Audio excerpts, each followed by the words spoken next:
Hello hi അസ്സലാമു അലൈക്കും welcome to Asnas kitchen. ഇന്നിതാ അതിശയിപ്പിക്കുന്ന രുചിയിൽ അതിശയപ്പത്തിരി തന്നെയാണ്.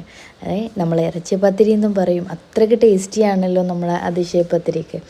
ഞാൻ ഇത്ര ഇൻഗ്രീഡിയൻസ് റെഡിയാക്കി എടുത്തിട്ടുണ്ട്. 3 സവാള, ഒരു 2-3 ടേബിൾ സ്പൂണോളം ഇഞ്ചി വെളുത്തുള്ളി പേസ്റ്റ്, 2 പച്ചമുളക്. പിന്നെ ഇതാ ബീഫാണ് എടുത്തിട്ടുള്ളത് കേട്ടോ. ചിക്കനും എടുക്കാം. അതിതാ കീമാക്കി എടുത്തിട്ടുണ്ട്. നമ്മുടെ മിക്സി ജാറിലൊന്നാണ്ട് ക്രഷ് ചെയ്തെടുത്തിട്ടുണ്ട്. പിന്നെ ഇതാ ഒരു കോഴിമുട്ട എടുത്തിട്ടുണ്ട്. ഒരു കോഴിമുട്ട എടുത്ത് ഞാൻ മിക്സി ജാറിലേക്ക് അങ്ങ് പൊട്ടിച്ചൊഴിച്ചു കൊടുത്തു. അതിലേക്ക് ഞാൻ ഇത് 1/2 കപ്പിൻ്റെ മെഷറിങ് കപ്പാണ്. അതുകൊണ്ട് തന്നെ ഇത് 2 തവണയായിട്ടാണ് ഞാൻ ഇതിലേക്ക് ഇട്ട് കൊടുക്കുന്നത്. 1 കപ്പ് നമ്മുടെ മൈദ ചേർത്ത് കൊടുക്കുക കേട്ടോ.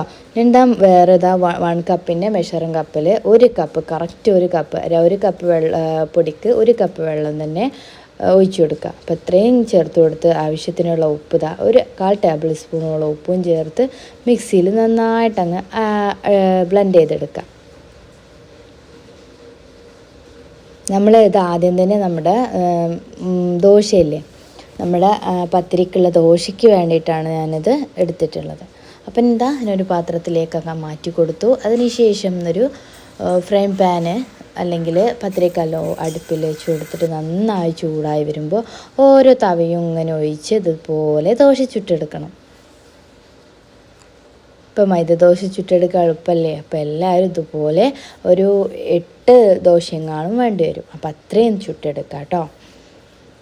അത് ഒന്ന് വെന്ത് വരുമ്പോൾ അടച്ചു വെക്കണമെങ്കിൽ അടച്ചു വെച്ച് വേവിച്ചെടുക്കാം. അങ്ങനെ വേണമെന്നില്ല.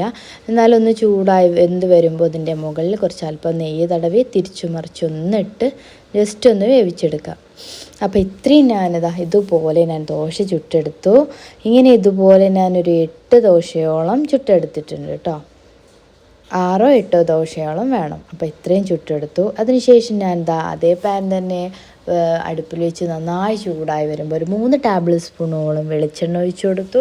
വെളിച്ചെണ്ണ നന്നായി ചൂടായി വന്നപ്പോൾ ഞാൻ അതിലേക്ക് സവാള, വലിയുള്ളിയില്ലേ, അതങ്ങ് ഇട്ട് കൊടുത്തിട്ട് നന്നായിട്ട് കുറച്ച് ഉപ്പും ചേർത്ത് നല്ല ബ്രൗൺ കളറാകുന്നവരെ വാട്ടിയെടുത്തു. അതിലേക്ക് ഇഞ്ചി വെളുത്തുള്ളി പേസ്റ്റും നമ്മുടെ പച്ചമുളകും ചേർത്ത് കറിവേപ്പില ഉണ്ടെങ്കിൽ അതും കൂടി ഇട്ട് കൊടുക്കാം കേട്ടോ. എൻ്റെ അടുത്ത് ഇന്നില്ലാത്തതുകൊണ്ട് ഇട്ട് കൊടുത്തിട്ടില്ല.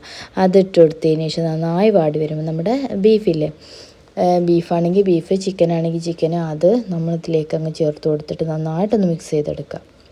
അപ്പോൾ നമ്മളെ മസാലക്കൂട്ട് റെഡി ആയിട്ടുണ്ട്. ഇനി ഇതിലേക്ക് നമ്മുടെ മല്ലിയില ചെറുതായിട്ട് കട്ട് ചെയ്തതും കൂടി ഇതിലേക്ക് ചേർക്കണം. ഇപ്പോൾ ഞാൻ ഇതിലേക്ക് ചേർത്ത് കൊടുത്തിട്ടില്ല. തീ ഓഫ് ചെയ്തതിന് ശേഷം ചേർത്ത് കൊടുക്കുക. ഇപ്പോൾ ഞാൻ ഇതിലേക്ക് ഒരു 1/2 ടേബിൾ സ്പൂണോളം കുരുമുളക് പൊടി ക്രഷ് ചെയ്ത് ഇട്ട് കൊടുത്തിട്ടുണ്ട്. പിന്നെ അല്പം ഗരം മസാലപ്പൊടിയും കൂടി ചേർത്ത് കൊടുക്കണം. അപ്പോൾ ഞാനത് 1 ടേബിൾ സ്പൂണോളം ഗരം മസാലപ്പൊടിയും ചേർത്ത് കൊടുത്തു. ഇത്രയും ചേർത്തത് ഇത് മിക്സ് ചെയ്ത് റെഡിയാക്കി എടുക്കുക. അതിനുശേഷം ഞാൻ മിക്സി ജാറെടുത്തു. അതിലേക്ക് 1 പച്ചമുളക്, നല്ല എരിവുള്ള പച്ചമുളക് ആയതുകൊണ്ട് 1 എടുത്തിട്ടുണ്ട്, അതിട്ട് കൊടുത്തു. അതിലേക്ക് 3 കോഴിമുട്ട പൊട്ടിച്ചൊഴിക്കുകയാണ്. ഇപ്പോൾ 3 കോഴിമുട്ടയും ഞാൻ പൊട്ടിച്ചൊഴിക്കുന്നുണ്ട്. ഇനി നമുക്കതിലേക്ക് വേണ്ടത് അല്പം ഒരു പിഞ്ച് ഉപ്പ് ഇട്ട് കൊടുക്കുക. പിന്നെ നമ്മുടെ പാലുണ്ടെന്നുണ്ടെങ്കിൽ ഒരു 1/2 കപ്പ് പാലും കൂടി ഇതിലേക്ക് ചേർത്ത് കൊടുക്കുക. അപ്പോൾ ഞാൻ 1/2 കപ്പോളം പാലാണ് എടുത്തിട്ടുള്ളത്. പാൽ ഒഴിച്ചു കൊടുത്താൽ ഒന്നും കൂടി ടേസ്റ്റ് ആവും കേട്ടോ.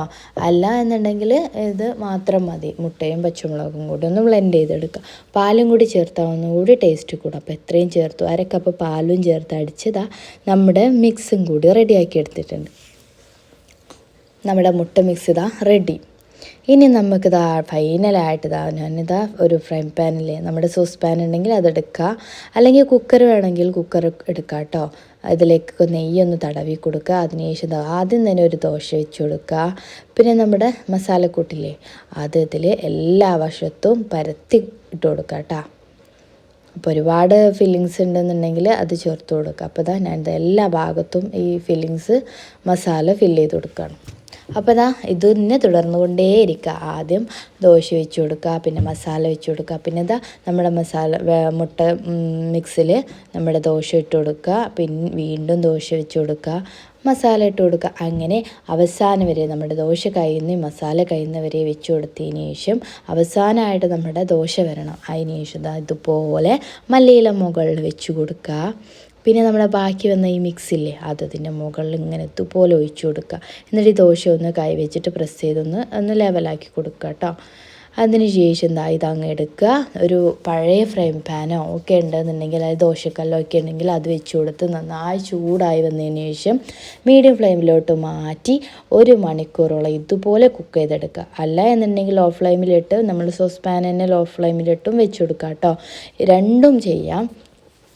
തീ കുറച്ച് വെച്ചിട്ട് വേണം വേവിച്ചെടുക്കുക. അപ്പോൾ എന്താ ഹോളിൽ ഒരു കറാമ്പൂവിൻ്റെ ഇതും കൂടി ഇട്ട് കൊടുത്ത് അടച്ച് വെച്ചിട്ടുണ്ട്, ആവി പുറത്ത് പോവാതിരിക്കാൻ. അപ്പോൾ ഇത്രയും ചെയ്തതിന് ശേഷം 1 മണിക്കൂറിന് ശേഷം ഞാൻ ഫ്രൈ പാനിലേക്ക് ഇതങ്ങ് തിരിച്ചിട്ട് കൂടി ഒന്ന് ആ മുകൾ വശം കൂടി ഒന്ന് മൊരിച്ചെടുക്കണം. ജസ്റ്റ് ഒരു 5 മിനിറ്റ് മീഡിയം ഫ്ലെയിമിലിട്ടൊന്ന് ചൂടാക്കിയെടുക്കുക.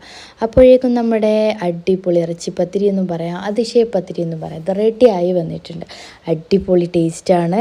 ഉണ്ടാക്കാത്തവരാണെങ്കിൽ എന്തായാലും ഒന്ന് ഉണ്ടാക്കി നോക്കുക കേട്ടോ, എല്ലാവർക്കും ഇഷ്ടപ്പെടും. പിന്നെ പുതിയ സൽക്കാരത്തിനോ പെരുന്നാളിനോ ഇഫ്താറിനോ ഒക്കെ നമുക്ക് ഉണ്ടാക്കിയെടുക്കാൻ പറ്റുന്നൊരു സിമ്പിളായിട്ടുള്ളൊരു പലഹാരം തന്നെയാണ് കേട്ടോ. അപ്പോൾ ട്രൈ ചെയ്ത് നോക്കുക. എൻ്റെ വീഡിയോസ് ഇഷ്ടപ്പെടുകയാണെങ്കിൽ സബ്സ്ക്രൈബ് ചെയ്യുക. അപ്പോൾ പുതിയ വീഡിയോസായിട്ട് വീണ്ടും വരാം. Signing out.